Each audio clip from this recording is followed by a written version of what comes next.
Hello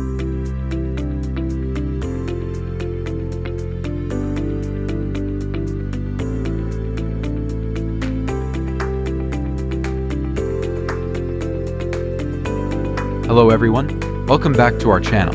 Today we are introducing our 100 TPD small-scale CIP or CIL gold processing plant, specially designed for African clients. This complete processing plant can produce gold bullion directly from run-of-mine ore. It consists of two-stage crushing, two-stage grinding, thickener, leaching, and adsorption tanks, elution, electro-winning system, and gold smelting furnace. Adopting advanced hydrometallurgical technology, it achieves efficient gold extraction. It features low capital investment, stable operation, and high gold recovery rate. With a small footprint, it is ideal for small and medium-sized gold mines.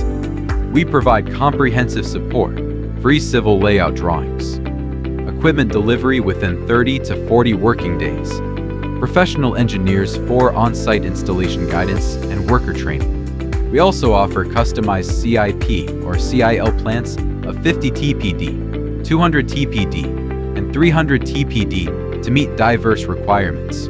If you plan to develop a small gold processing plant, contact us for a professional turnkey solution. Thank you for watching.